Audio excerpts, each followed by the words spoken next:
I'm Illias,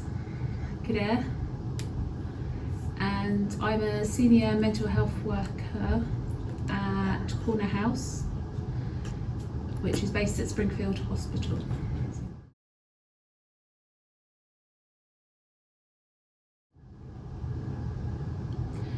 That was back in 2017, I believe. Yeah.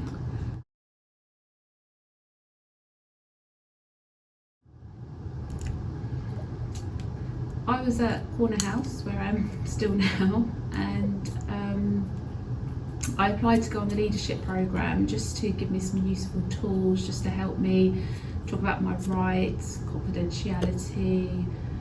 So yeah, very, very useful, very useful.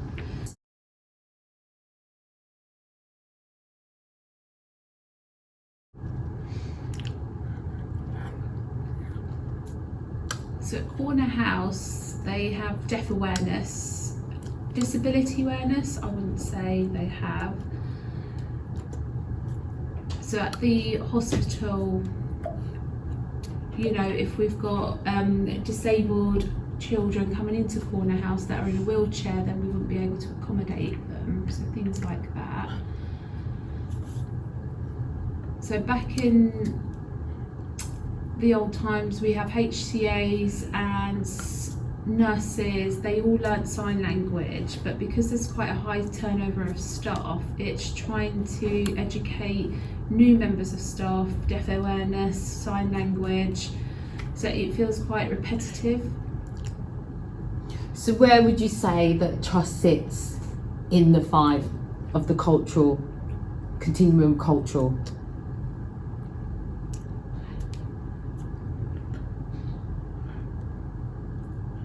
A 6 or 7, I would say. Fine, thank you.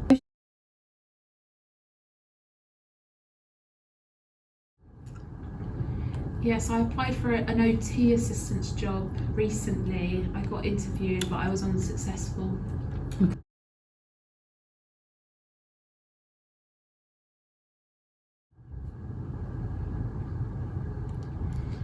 So yes, I would say 70 to 80% of my all really at work. And why did you give that answer? The reasons are, it seems that, you know, I'm not involved as many assessments, core team meetings, they don't seem to include me, CPRM, so we have this every week, and I feel that the majority of us have been excluded from these meetings, so there are some gaps there still. I'm not sure if it's because of COVID, because previously there was a decline, but it just seems to come to nothing, so I'm not involved in any assessments, etc. Why do you think that is? The issues are, so with the clinical team, they're all hearing, so the MDT, majority are hearing, so they don't, I feel like the deaf people are more sidelined. So I feel with the hearing MDT, they don't really have the culture of deafness, they don't have the fluency, so they don't have any of the deaf people's input in any of their conversations. I'm going off topic here, but I just wanted to understand more. Are your hearing colleagues, can they sign? Previously, our old team did, but majority of them are bank staff, so yeah, we rely on interpreters mainly now. And we had a lot of deaf staff, but they've left, and management seemed to, you know, employ more hearing staff. And there's not many opportunities for deaf people outside of the trust, so trying to advertise for posts out there to deaf people, you know, it doesn't seem to be happening. So I'm the one full-time worker at Corner House. We've got one on maternity leave and the other deaf worker's only part-time. And there's another part-time person, but she's doing admin stuff. So yeah, whereas previously there was more. Thank you for sharing that.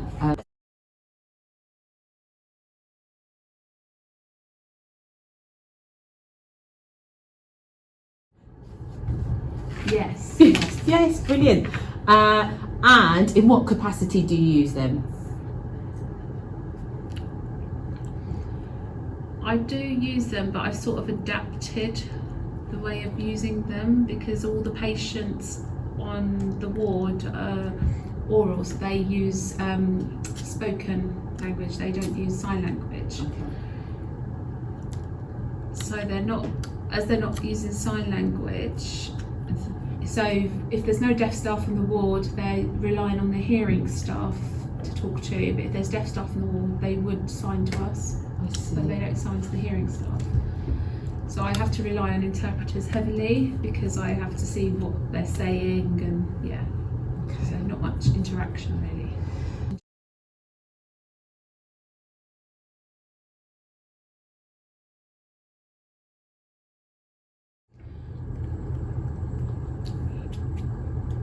Yeah, I've asked my supervisor for MVQ level 4 social care, health and social care, and they're saying that the trust, you know, they've run out of money, they can't fund it, so I have to wait, but I'm still pestering them because I do want to apply for that level. But, you know, my passion is to go into OT, so I would like to be an OT assistant. So hopefully with the deaf adult team, maybe if someone leaves, I maybe can apply for a position there. As a senior mental health worker, I'm happy where I am at the moment. And, you know, as a deaf role model to the patients, it's really good that I can be that role model for them. And maybe go out and present deaf awareness, talk about mental health and deafness. I've been to World Federation conferences, you know, sent out different marketing things, so yeah, but I've had to take in that on myself, so I've been proactive in doing things like that. And I hope, is this something that you've done outside of the trust, that you've organised yourself?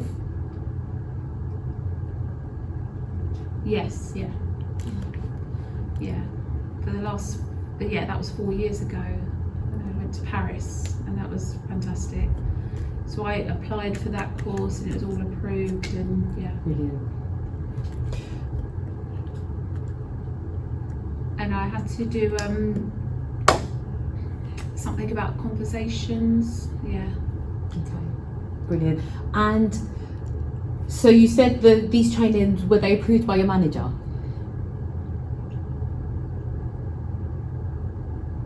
Yeah. Brilliant.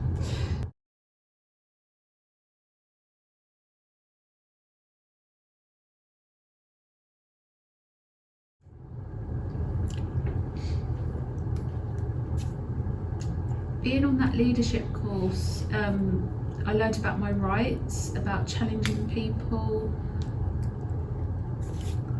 It's healthy to challenge people and have that healthy debate. In Corner House, I've used that tool as a healthy debate for staff and had a different perspective on things. But for example, you know, with the MDT team, I feel they're quite a tough team to battle with. And I do feel they don't work with us as nurses or HCAs. Okay.